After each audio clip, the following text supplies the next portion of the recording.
Boa noite a todas as pessoas que estão nos assistindo nesse momento.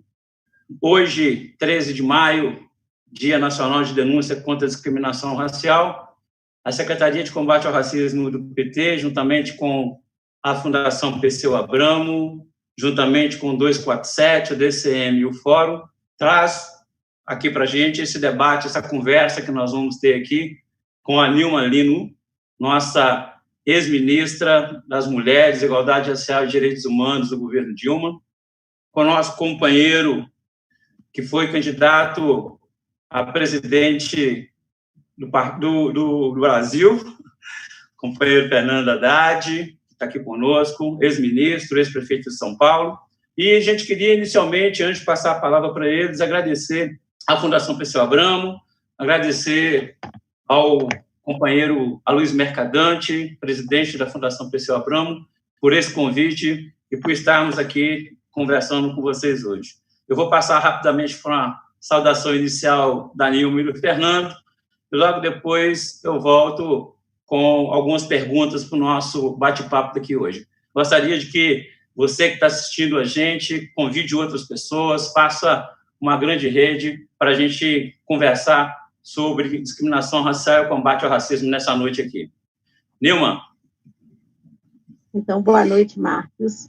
Boa noite, Fernando. E boa noite para todas as pessoas que estão aqui acompanhando, as rádios parceiras, né, as que estão transmitindo esse programa. É um prazer estar aqui com vocês nessa noite e principalmente para a gente discutir sobre um tema que é tão importante para o Brasil. Acho que esse é o momento, como o Marcos já falou, o dia 13 para a gente, para o movimento negro, para as pessoas que são aliadas na luta antirracista, é um dia de reflexão e de discussão sobre o combate, a luta contra o racismo no Brasil, e acho que nós temos muita coisa boa para conversar nessa noite. Fernando, boa noite, seja bem-vindo. Boa noite, Marcos, boa noite, Nilma, prazer estar com vocês. Bom, uma data que é lembrada todo ano, 13 de maio, por causa da Lei Áurea, mas tem muita história aquém e além da Lei Áurea que precisa ser resgatada. Então, nós precisamos saber o que aconteceu antes da Lei Áurea, né? Muita luta do povo negro, muita luta dos abolicionistas, um movimento internacional a favor do fim da escravidão no mundo, do qual o Brasil foi dos últimos países a aceitar, e muita luta depois, né? Porque a Lei Áurea é um momento que não resolveu o problema, né, do negro no Brasil. A questão do negro no Brasil, ela continua. Nós tivemos avanços que devem ser considerados, porque é fruto também da luta social, mas nós temos que saber que nós temos muita coisa pela frente ainda, muita tarefa a realizar para garantir a nossa unidade enquanto nação. Muito bem, Fernando, obrigado. Nós estamos aguardando também a entrada daqui a pouquinho da nossa deputada federal, ex-governadora Benedita da Silva. Daqui a pouquinho ela entra, ela está saindo de uma live e entrando aqui para dialogar conosco. Nilma, Fernando disse um pouco agora da história pregressa do 13 de maio. Eu queria que a gente pudesse iniciar esse papo com você, conversando com a gente sobre exatamente isso, né? De que forma que a escravidão e o legado da escravidão ainda faz com que o Brasil seja um país o mais desigual de todos, principalmente quando a gente trata do racismo no mundo. Queria que você abordasse inicialmente esse assunto aqui com a gente. Então, é interessante que quando a gente fala sobre legado, né, muitas vezes parece que é uma coisa positiva, algo que alguém deixou, alguma herança, alguma coisa assim para alguém. Mas também o legado, ele pode ser não tão positivo assim, ele pode ser marcas, né, extremamente negativas, deixadas também ao longo da história, que é essa a dimensão quando nós falamos do legado da escravidão. E é interessante, Marcos, porque hoje até escrevia no meu Face, e lembrando da época minha, sua, nós somos mais ou menos contemporâneos de educação básica, que as escolas naquela época, e nós estudamos na época da ditadura, né, o nosso primário, como se diz, eu acho que nós devemos ser mais ou menos contemporâneos, eu penso. Sim, as professoras e os professores, naquela época, tratavam literalmente como se fosse um legado positivo da escravidão para nós. E essa releitura dessa história chamada oficial, entre aspas, quem fez essa releitura crítica, já no período da ditadura militar, foi o movimento negro. As diversas organizações do movimento negro que chegaram denunciando o racismo e denunciando o verdadeiro legado negativo que a escravidão deixou no Brasil. Então, a gente tem talvez um marco divisor aí, né, na nossa compreensão do que é a escravidão. No primeiro momento, nós tivemos, na época da ditadura militar, todo um encobrimento da violência que foi a escravidão na vida dos africanos e africanas escravizados e seus descendentes, e, inclusive, a estrutura de violência que ela deixou como legado, sim, para a sociedade brasileira que se formou a partir de então. Um outro momento, que é o momento dessa leitura crítica, é mostrar que um dos grandes legados que a escravidão deixa para o Brasil é a desigualdade racial incrustada na nossa estrutura. E o que eu acho que é mais interessante, que é uma desigualdade racial que vem imbricada com a nossa desigualdade socioeconômica. E isso faz muito pouco tempo que, digamos assim, setores críticos começaram a compreender e a concordar, inclusive, com as denúncias que o movimento negro já fazia, né? E o movimento negro, há tempos atrás, década de 70, início dos 80, fazia essa leitura, não só por estudos, sim, que eram feitos, nós tivemos aí Abdias, Lélia, Clóvis Moura, não é isso? Nós tivemos Beatriz, nós tivemos vários ativistas negros e negras que já tematizavam isso e produziam conhecimento sobre isso em esferas mais, vamos pensar assim, mais intelectualizadas, mais intelectuais, mas a gente tinha uma sensibilidade da vivência cotidiana do racismo que a população negra sempre sofreu no Brasil e que o movimento negro arauto disso aí, né? Falava para a sociedade. Então, acho que a gente tem aí, nas dimensões negativas, essa desigualdade racial imbricada com a desigualdade socioeconômica, uma questão que é muito importante e que nós sempre enfatizamos, mas nem sempre ela é, digamos assim, um consenso, por dizer assim, do ponto de vista das leituras sobre a escravidão, é a importância da população negra, naquela época, a população escravizada e depois seus descendentes, na configuração da economia do nosso país. É pensar que a mão de obra que era explorada era chamada mão de obra escrava, o tipo de trabalho era chamado de trabalho escravo, ou seja, a base econômica do país, ela vem, né, assentada numa exploração que não era só uma exploração econômica, também era uma exploração de um determinado grupo étnico-racial no Brasil. Então, o que eu acho interessante é de pensar esse legado nessa estrutura econômica que nós temos hoje, que é atravessada e imbricada com a questão da raça, e não somente na dimensão da cultura. Porque muitas vezes, quando nós falamos sobre a questão racial, sobre os nossos antepassados africanos e africanas, e que deixaram de legado para nós, as pessoas sempre pensam na parte identitária, na parte da cultura, etc., e que isso a escravidão não conseguiu subsumir, isso saiu na forma da resistência, correto, isso é corretíssimo.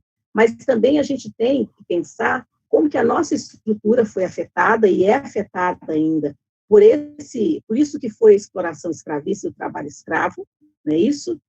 E pensar também o que é... Oi? Falou comigo, Marcos? Não, sim, estou ouvindo. Pode continuar?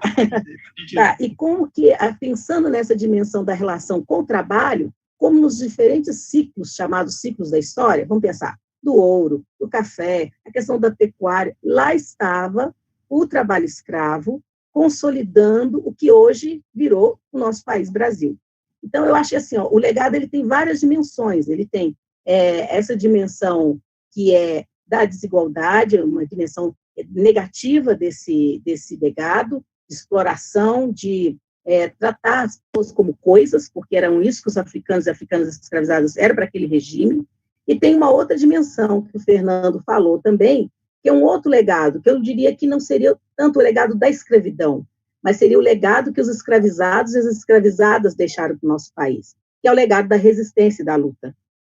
Da resistência e da luta contra a escravidão, das mais diversas formas de organização de homens e mulheres que poderiam estar sob o jugo de um um regime escravista, mas que não tinham as suas mentes e corações escravizados, porque suas mentes e corações não eram de coisas, era a humanidade se atuando de forma irreverente, incontida, rebelde, resistente, e que eu acho que são esses dois grandes eixos que a gente vê no Brasil de hoje.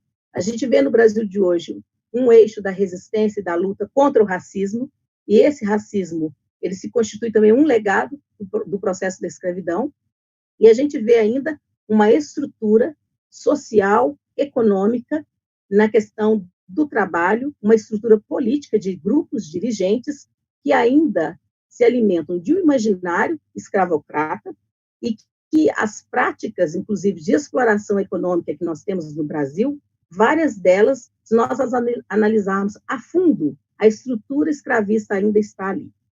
E isso, nós estamos falando das práticas econômicas. Agora, vamos pensar assim, no cotidiano da sociedade brasileira. Eu gosto sempre de falar para os meus alunos, quando a gente pensa numa constituição dos apartamentos de elite, e mesmo os de classe média, que é comum a gente ter o quarto da empregada, não é isso? E pensar o que é, num país com uma estrutura colonial escravista como é no Brasil, esse lugar da arquitetura da casa, que, para mim, é uma reprodução da arquitetura da Casa Grande da Senzala. Porque na hora que a gente pensa como que esse quarto é constituído, isso não é, por isso que eu estou falando, Marcos, não é só a relação econômica, e eu vou insistir nisso eternamente, nós vamos insistir nisso, é que a relação econômica no Brasil não pode ser pensada se ela não considerar a questão da raça, porque a economia do nosso país ela foi constituída em cima de trabalho escravo. Então, essa exploração capital e trabalho, que a gente fala tanto dela, se a gente não colocar aí uma dimensão racial para entender o Brasil, a gente faz uma leitura, na minha opinião, equivocada e pouco densa das verdadeiras mazelas estruturais desse país que nós temos que lutar contra elas. Temos vitórias, temos conquistas, sim, mas a gente ainda não mexeu na estrutura. Muito bem. A gente debater com professores é complicado, né? Porque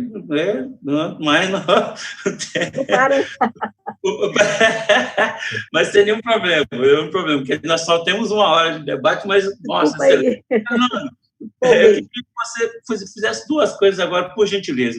Que comentasse um pouco a respeito do que Nilma coloca, mas também que, a partir da sua experiência como ex-prefeito, ex-ministro, e por ter andado o Brasil inteiro como candidato a presidente da República, conhecer as desigualdades, conhecer os rincões do nosso país, conhecer a história e a cultura do nosso povo, como que você analisa hoje esse papel do Estado brasileiro na manutenção da discriminação racial e dá algumas pinceladas para a gente de que aquilo que você pensa, de que maneira que a gente pode começar a sair um pouco dessa situação?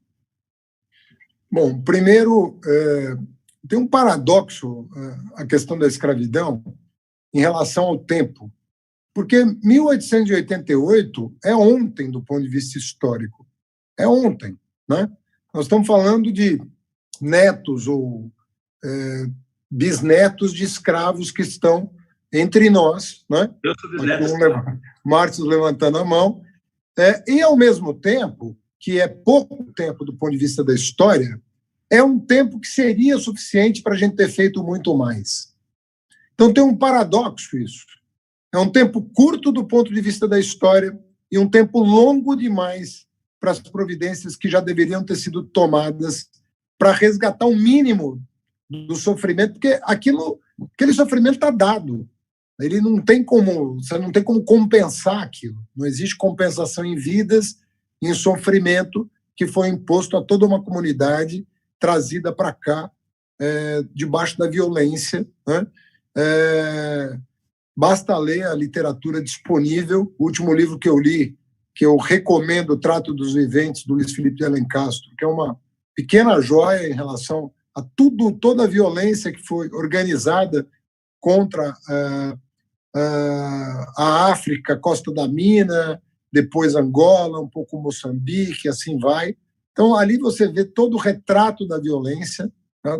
Os milhões de negros que, né, foram trazidos para cá. E se a gente tivesse uma política de colonização adequada, A gente poderia ter colonizado a América com imigração. O meu pai é imigrante, veio para cá. Muitos italianos, muitos alemães vieram para cá. Muitos, hoje, mais recentemente, coreanos, chineses, como japoneses. Tem muitos colonos japoneses no Brasil. Quer dizer, nós poderíamos ter, entre aspas, aberto as nossas fronteiras para imigrantes do continente africano, das várias nações africanas, poderiam ter vindo para cá na condição de colonos, na condição de trabalhadores livres, como vieram os meus antepassados. Mas não foi o caso. Então, nós não podemos tratar da mesma maneira. Não é possível que a gente trate da mesma maneira e desconheça a nossa história, que está logo ali, tão recente. Nós não estamos falando de uma coisa da Idade Média, nós estamos falando de uma coisa do final do século XIX. Então, é uma coisa muito pesada. Quando você pega os indicadores educacionais, tem 3 coisas que o Estado moderno deveria ter oferecido a todo cidadão, mas particularmente aqueles que saíram da escravidão, né? Um Estado republicano que se preze tinha que ter garantido educação, tinha que ter garantido terra, urbano ou rural, não importa, mas a pessoa precisa estar num lugar, né? Ninguém evapora, né? Então as pessoas precisam ter um lugar, seja no campo, seja na cidade. O acesso à terra é fundamental, né? Para não acontecer essa desorganização que aconteceu no Brasil, cidades totalmente sem nenhum tipo de amontoados de gente, crédito, porque a pessoa que não tem capital, como é que ela vai abrir o seu negócio, como é que ela vai fazer a sua roça, como é que ela... Não tem como. Então, essas 3 coisas, a literatura é pacífica, você tem que oferecer. Os negros foram frequentar a escola pública no Brasil no final dos anos 50. Então, se nós estamos falando da Lei Áurea, que é no final do século XIX, a escola pública para a comunidade negra no Brasil é uma realidade do pós-guerra, dos anos 50. A universidade para a comunidade negra é uma realidade do século XXI. Do século XXI. Ou seja, aquilo que o europeu teve acesso no século XII, nós fomos oferecer essa oportunidade para a comunidade negra brasileira no século XXI, 900 anos depois. Então, se a gente não tiver essa consciência histórica, né, isso aqui não é para esse resgate da história, né, você situar o problema, não é para você se paralisar, se mobilizar, pelo contrário, né? É você tomar o futuro nas mãos, enquanto coletivo, e tomar as providências. Quer dizer, não é só lamentar o que não foi feito, mas é ter a energia para fazer. E eu vi, e aí respondendo a tua pergunta, eu testemunhei mudanças de muito curto prazo. Ou seja, a presença do negro na universidade brasileira, ela foi muito rápida, porque tinha um governo determinado a mudar essa realidade. Então, você vê hoje alguma coisa entre 40% e 50% dos estudantes das federais são negros. Por quê? Por causa do Enem, do SISU. O ProUni permitiu, né, que muitos ingressantes nas universidades fossem negros de baixa renda, egressos da escola pública. Aqui em São Paulo, nós aprovamos, com o apoio do Movimento Negro, as cotas para o serviço público. Não havia procuradores negros no município de São Paulo. Você contava nos dedos de uma mão o número de negros numa carreira com 600 profissionais. Você contava nos dedos de uma mão os afrodescendentes. Então, isso tudo dá para mudar. Dá para mudar. Então, não é questão... A gente tem que ter essa dupla visão, sabe? A gente não pode esquecer o que aconteceu. Não dá para esquecer o que aconteceu. Mas isso tem que nos servir de estímulo para fazer acontecer. E o meu testemunho é de que é possível fazer. Quer dizer, do mesmo jeito que eu testemunhei acontecer, né, num curto espaço de tempo, mudanças estruturais, eu estou dizendo, nós podemos, com um governo decente, um governo comprometido com a nossa história, com a nossa gente, é possível transformar a realidade brasileira. Então, ao mesmo tempo que olhar para trás você dá uma desanimada, porque é muito descalabro, mas você olhando para o passado recente, você fala, não, vamos acontecer, vamos fazer acontecer. Obrigado, Fernando. E isso que você coloca é muito, muito atual. Eu costumo dizer para os meus filhos, eu tenho filhos de 11 e outro de 15 anos, né, de que essa história que a gente tem da escravidão no Brasil e dessas desigualdades, ela é muito recente, como Nilma e você disse. Quer dizer, meu bisavô era escravo, né? Então, assim, e quantas pessoas que estão nos assistindo que têm bisavô, que tiveram bisavô, né, que frequentaram a casa do bisavô. Então, é muito presente, é muito atual. E não é fácil, diga de passagem, a gente combater isso. Eu costumo dialogar com as pessoas o seguinte, eu vejo muita crítica, e tem que ser feita, à esquerda brasileira, aos partidos de esquerda, porque não incorporam a população negra, e isso é um fato, mas eu prefiro brigar com a direita. Eu sempre preferi brigar com a direita, porque dela eu não posso esperar nada. Dela, a única coisa que eu posso esperar é o que aconteceu até hoje: escravidão, violência, exclusão. E, por falar em violência, a gente vai entrando um pouco agora, já na segunda parte da nossa conversa aqui, para falar um pouco do coronavírus, e a gente está aguardando a Benedita, acreditamos que ela, a qualquer hora dessa, conta por aí.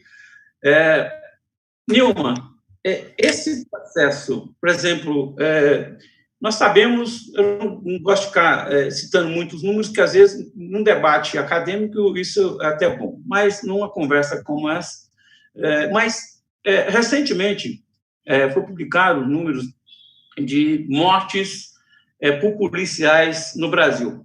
Aumentou em 50% em 2019. 5.804 pessoas morreram por morte de policiais, por policiais. E, ao mesmo tempo, diminuiu, quase no mesmo patamar, o número de pessoas, de policiais mortos no trabalho. Porque a gente não quer nem uma coisa nem outra, né? A gente não quer nem que os policiais matem da forma que matam, e nem que morram.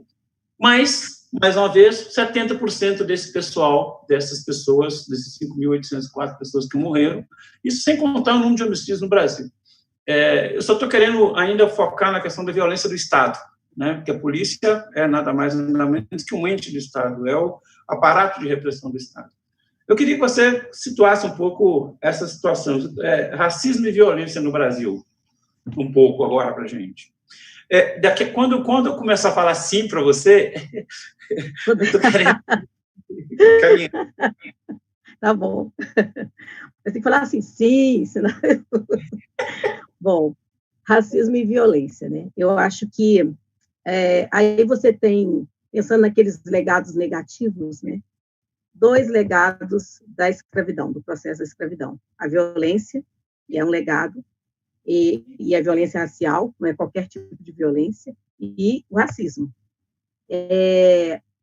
Quando a gente analisa o caso da violência policial, e dá para a gente fazer hoje uma conversa pensando no Estado, e a ação violenta do Estado contra a população pobre, população negra e tantos outros grupos, dá para a gente pensar um pouco na discussão que agora tem sido feita, que o Achille Mbembe é um dos que nos ajuda a pensar, que é esse campo da necropolítica, né? É analisar o Estado, não somente como um Estado que protege, né? Mas um Estado que, por meio do biopoder, esse Estado, ele decide quem deve viver e quem deve morrer. E eu acho que o racismo e a violência que é praticada, principalmente contra a população negra, ele está nesse campo da necropolítica. Porque o que vem de ranço, né, do processo da escravidão, que é a desumanização da pessoa negra, que é a coisificação da pessoa negra, que é a animalização da pessoa negra, não vista como pessoa, mas vista, então, como coisa, como animal, etc. E esse legado está no nosso imaginário. E ele está no nosso imaginário e ele também vai para as nossas práticas, para as nossas estruturas. Há que se lembrar, e aí, se a gente está pensando em violência policial, e aí eu não estou generalizando, a gente sabe que tem práticas aí de direitos humanos dentro da polícia, etc., etc., mas a gente sabe também dessa violência explícita que está sendo estudada por aqueles que trabalham na área da segurança pública. Há que se entender também que o aparato de poder, de força do Estado, não foi construído a favor do povo, ele foi construído a favor das elites. Tem um livro muito interessante chamado O Plano e o Pânico, de uma historiadora, em que ela vai mostrar que na época pré-abolição da escravatura, em São Paulo, nas fazendas cafeeiras de São Paulo, os senhores de escravos, né, dos africanos escravizados, eles estavam desesperados com todos um processo de rebeldia e de luta que vinha pipocando no Brasil. Então, a gente tem também, a historiografia vai nos mostrar que, assim como você tinha movimentos abolicionistas, né, você tinha também movimentos de rebeldia e de revolta dos africanos escravizados pipocando pelos mais diversos lugares do país, e principalmente nas fazendas cafeeiras. Então, ele vai mostrar como que, naquele momento, a polícia ela era chamada pelos senhores de modo privado, embora ela não devesse agir dessa forma, né, mas ela era chamada de modo privado para proteção das fazendas cafeeiras e proteção dos senhores e das senhoras de africanos escravizados em relação à sua própria vida. Então, eu estou dando um exemplo para a gente também ir um pouquinho mais lá atrás e pensar que, assim como a gente tem estruturas e imaginários que recaem sobre a população negra, sobre quem é esse sujeito, considerado muitas vezes como sujeito suspeito, isso vem de muito antes da nossa história da República, isso está lá na escravidão e passa no período histórico, isso vai se constituindo institucionalmente. Então, aí a gente tem uma faceta do chamado racismo institucional.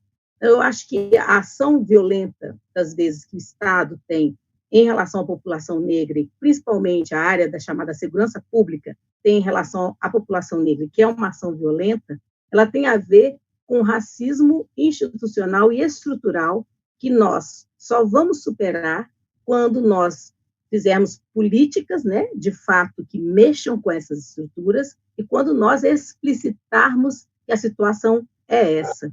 A situação não é só do ponto de vista econômico, da divisão de desigualdade socioeconômica ou cultural, mas que a gente tenha institucionalidade ou a instituição de uma determinada ação do Estado em relação a essa população negra, que também é pobre.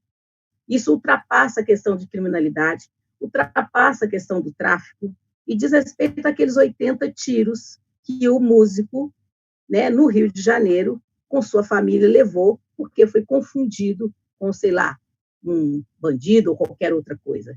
Essa autorização para matar determinados sujeitos com determinados aspectos, do ponto de vista dos sinais diacríticos, étnico-raciais, diga-se de passagem, somos nós, população negra, essa autorização ela está institucionalizada.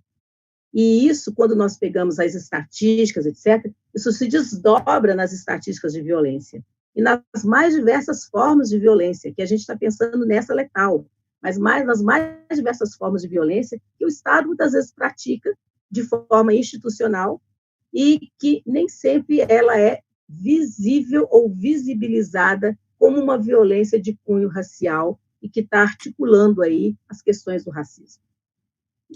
Sim, muito obrigado. Muito obrigado, Nilma. Fernando, voltando ao nosso bate-papo e, mais uma vez, agradecendo aqui você que está nos acompanhando aí na nossa live, aos companheiros que estão no 247, na revista Fórum, no DCM, na Fundação PC Abramo, no site do PT, enfim, em todos os lugares. Obrigado aí pela audiência. Fernando, você quase nos deu o prazer de ser presidente do Brasil. Não fosse uma disputa não limpa, uma disputa na qual nós tivemos uma novidade essa, através das fake news, através de uma disputa desleal. Eu queria saber de você, e explicando antes, agora, depois que a transmissão do coronavírus virou comunitária e chegou nas favelas, nas periferias, de cada 4 pessoas, 3 que estão morrendo são negras. Pra você ter ideia, isso não é uma exclusividade do Brasil.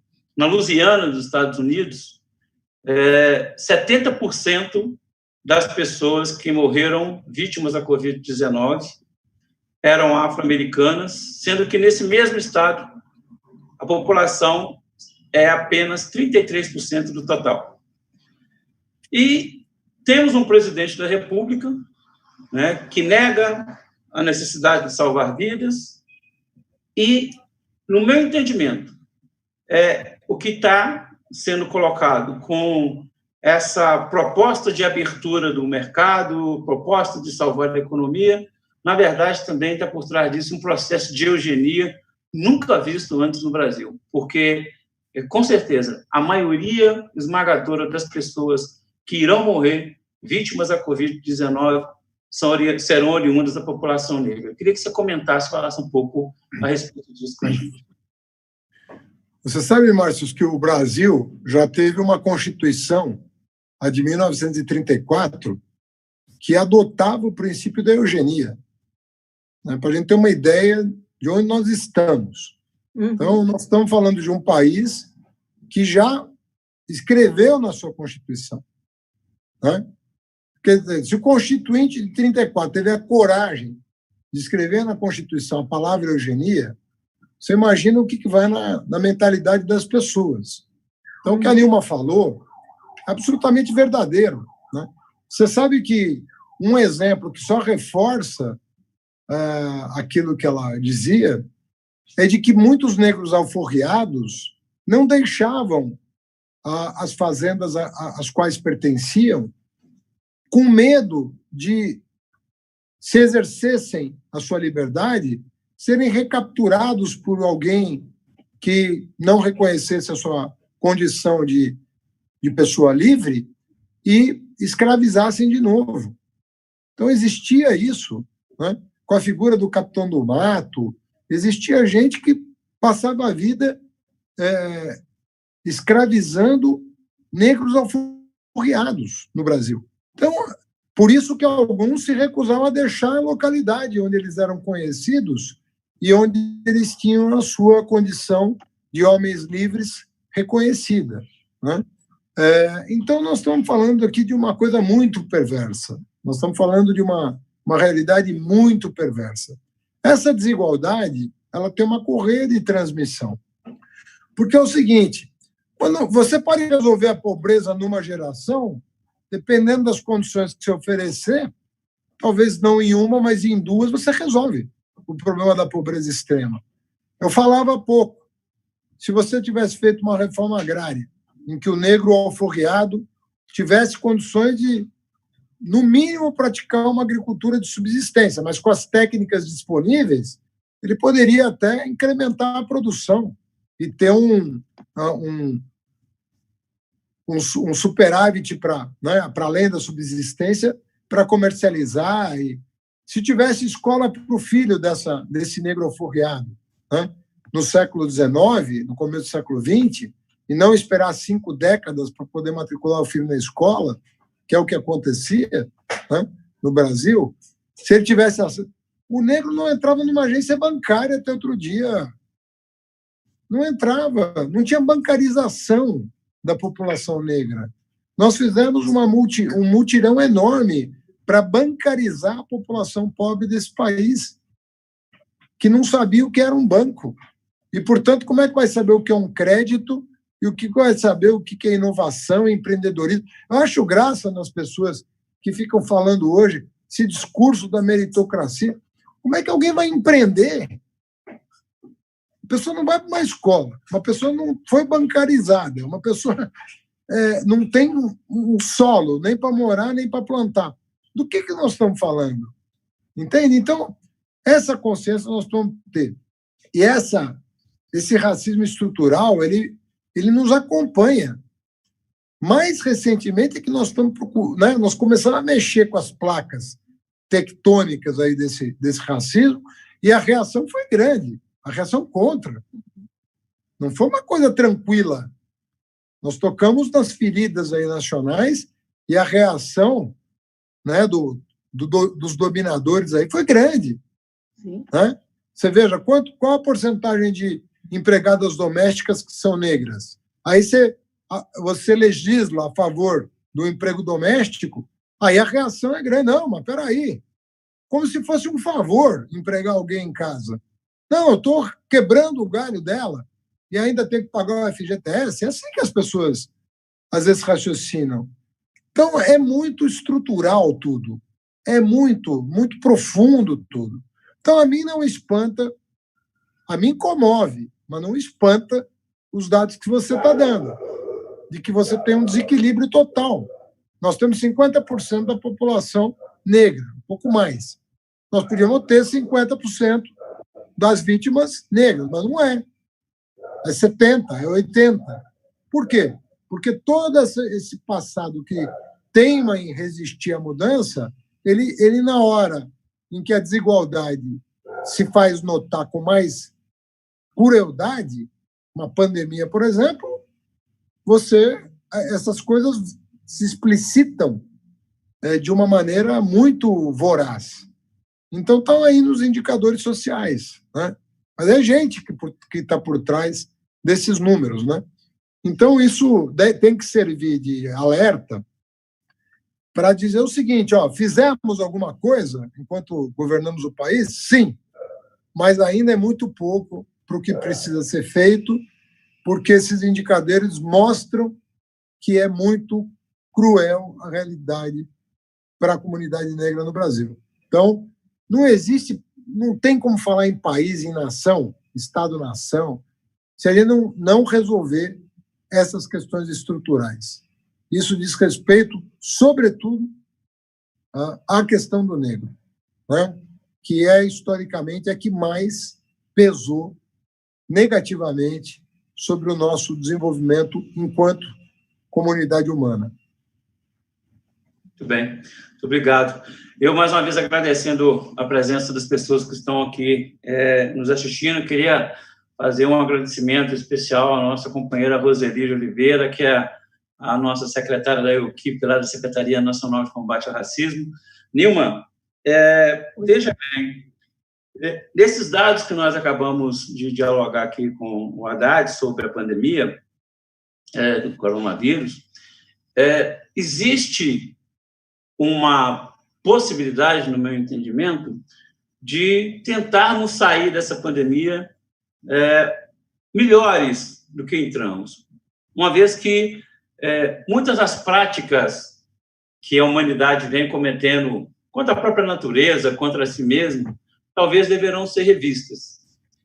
Como é que você pensa que isso poderá impactar positivamente, se é que pode, com a quantidade de mortes que nós teremos, talvez um processo de genocídio maior do que a violência que existe hoje, mas, assim, esperanças nós temos que ter, sempre, né? Não podemos deixar isso que nossos antepassados nos ensinaram. Não somente ter resiliência, ter capacidade de luta, mas também capacidade de superação.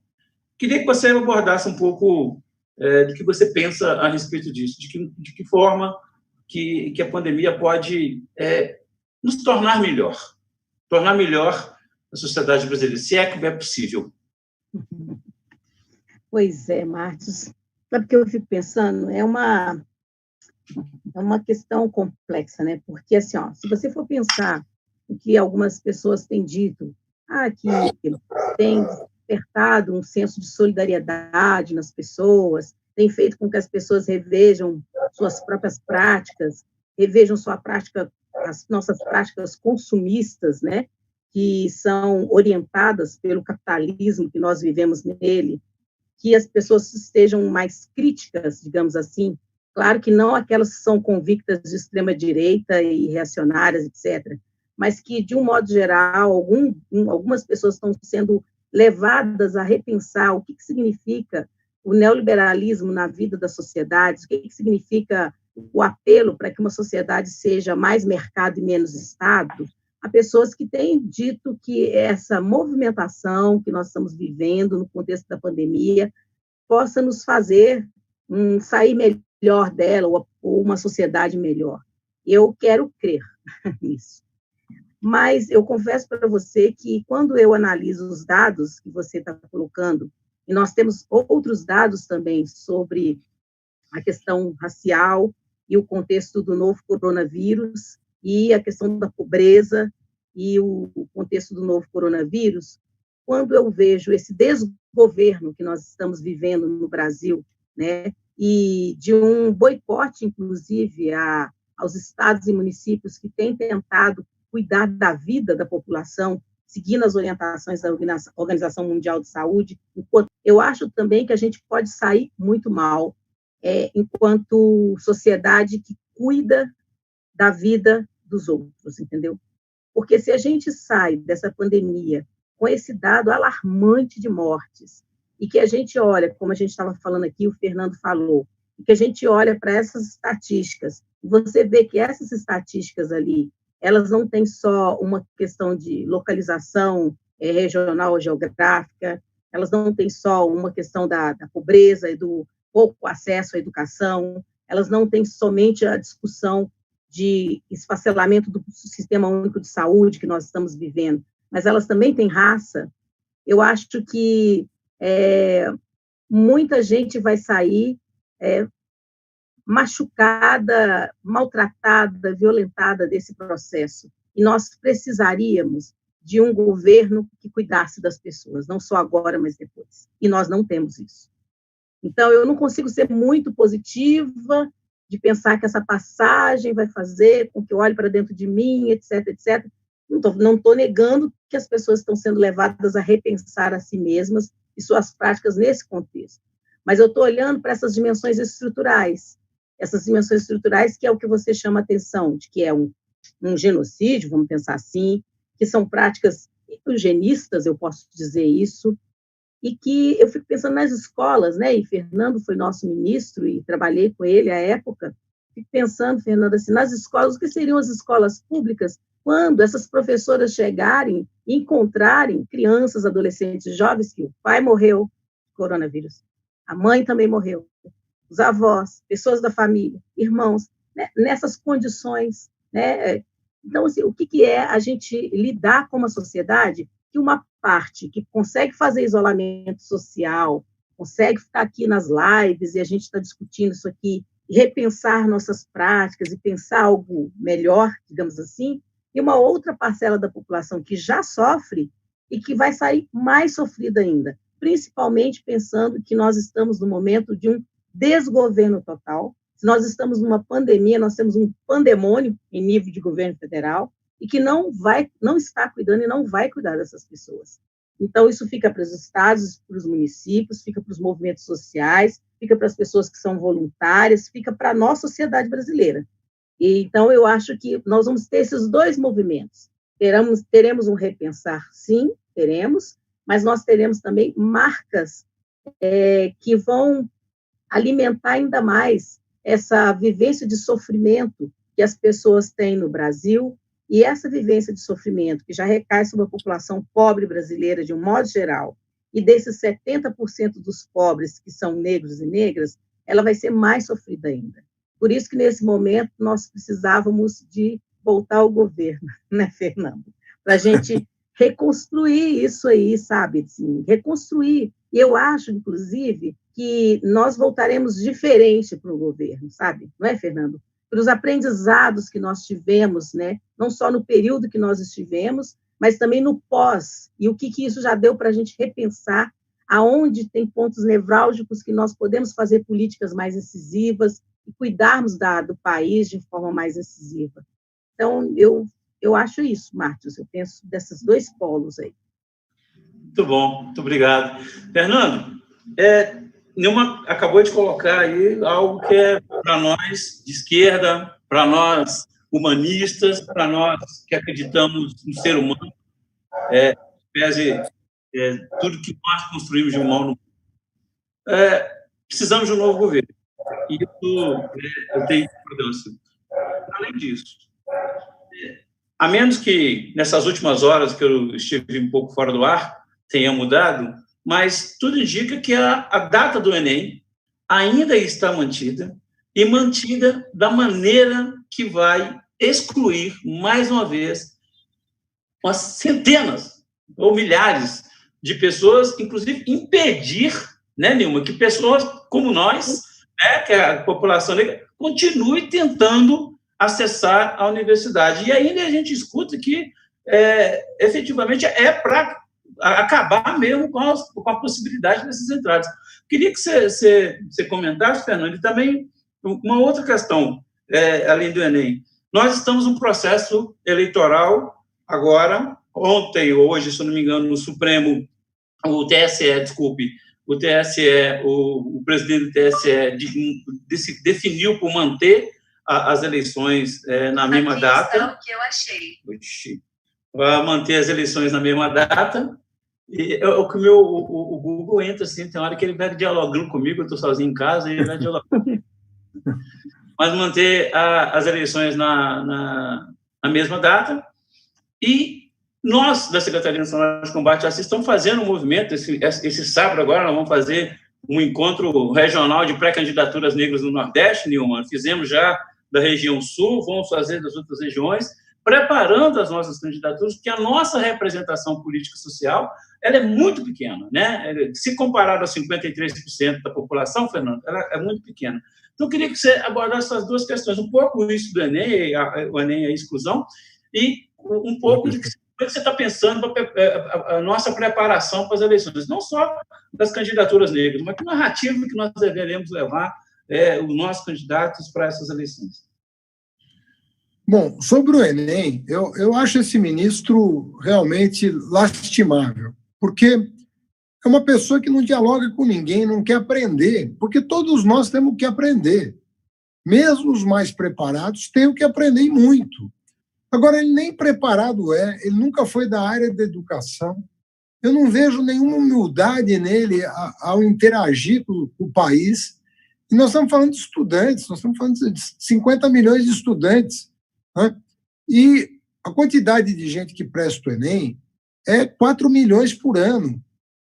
Desde que nós fizemos a reforma em 2009, acabamos com o vestibular das federais, criamos o ProUni, passou a ser 4 milhões, 5 milhões de inscritos por ano.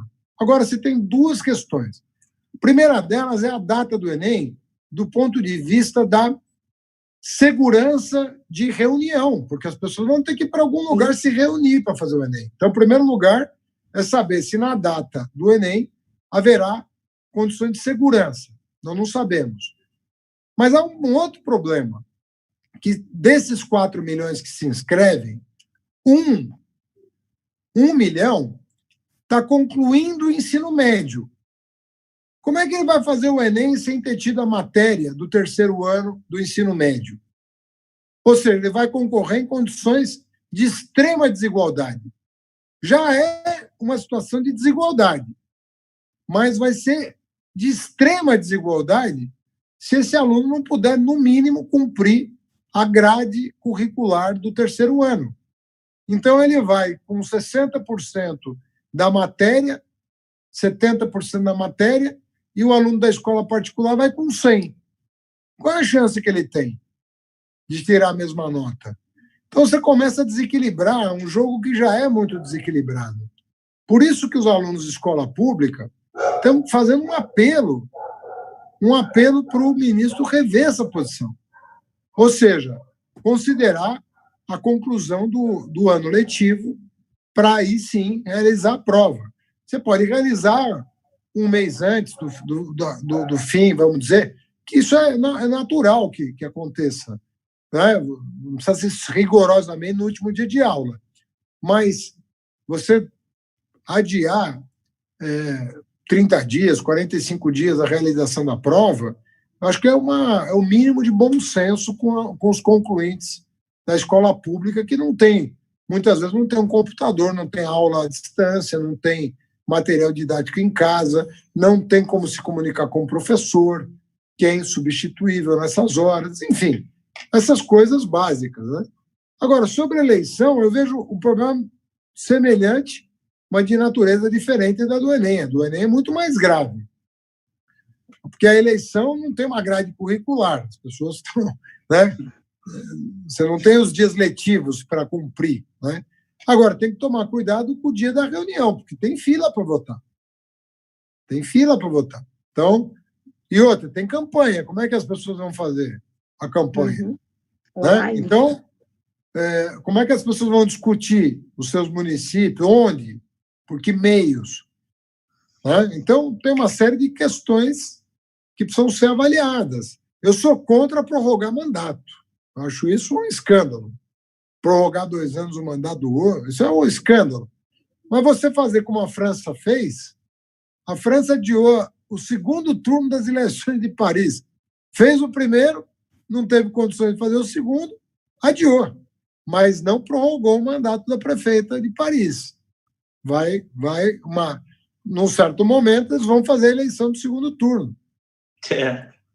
Tá certo? Mas tem que cuidar das pessoas, né? Porque a campanha não é um detalhe, a campanha. A campanha é o momento que você discute as questões municipais. Então, não podemos tratar a campanha como um detalhe e o dia da eleição, vamos tomar providência para não formar fila. Não. É a campanha e o dia da eleição. Tá certo. São as duas coisas. Tá certo, Fernando. Obrigado. Nós temos apenas 3 minutos aqui do final da nossa live. Tá legal, tá bombando, viu, gente? Nós estamos ganhando de todas as outras lives no momento, me informaram aqui. Quase 2.000 pessoas, assim, por enquanto, muito Obrigada. Bom. E eu estou um pouco triste, eu tenho que dizer, eu sou assim, o Fernando conhece um pouquinho das minhas lutas na direção nacional, que, infelizmente, a Benedita não pôde vir por algo que eu já achava, porque estava na outra live, e essa live se prorrogou, entrou na nossa grade horária, infelizmente, a Bené esteve na outra live e não pôde estar aqui conosco.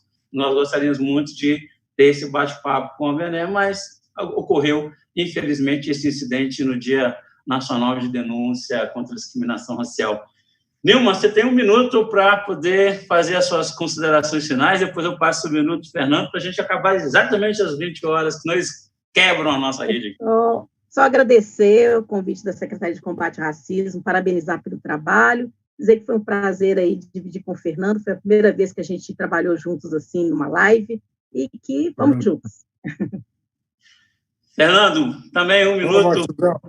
É uma honra falar com a Nilma, com você. A Nilma é companheira de trabalho lá no MEC, colaborou muito com o Ministério da Educação, na minha época de ministro. Tem uma vida inteira dedicada ao tema da educação e do racismo. Sabe que o PT, brancos e negros do PT, estão cerrando fileiras por um país mais justo, mais solidário, mais fraterno. Nós não vamos descansar enquanto a gente não construir o Brasil que todos nós merecemos. Um país em que a gente possa sair à rua e se confraternizar com quem mora com a gente, com quem mora no nosso bairro, com quem mora na periferia, com quem trabalha conosco, todos em condições de dignidade, de respeito, de condições materiais e espirituais, porque a vida se faz com dinheiro no bolso, com comida na mesa, né? Com casa digna, né? Tem tudo isso, e condições espirituais também, liberdade religiosa, seja qual for a religião, liberdade de cultura, de crítica, né? De reavaliação histórica, tudo isso faz parte de uma cidadania plena, que nós só podemos desejar para todos, porque cidadania plena só para você não é cidadania plena. É a única coisa que ou você faz junto com todo mundo, ou ela não existe. Muito bom, Fernando. Muito obrigado. Eu agradeço a presença de todos vocês aqui conosco. A Secretaria Nacional de Combate ao Racismo agradece, a Fundação Priscila Abrão também agradece. Fernando, foi ótimo reencontrá-lo aqui. Um grande prazer. aos nossos companheiros que nos assistiram, aos secretários estaduais de combate ao racismo que nos acompanharam e ajudaram a bombar essa live, e ao Coletivo Nacional de Combate ao Racismo PT. Todos vocês, meu obrigado mais uma vez a vocês que estiveram conosco. Até a próxima, se Deus quiser.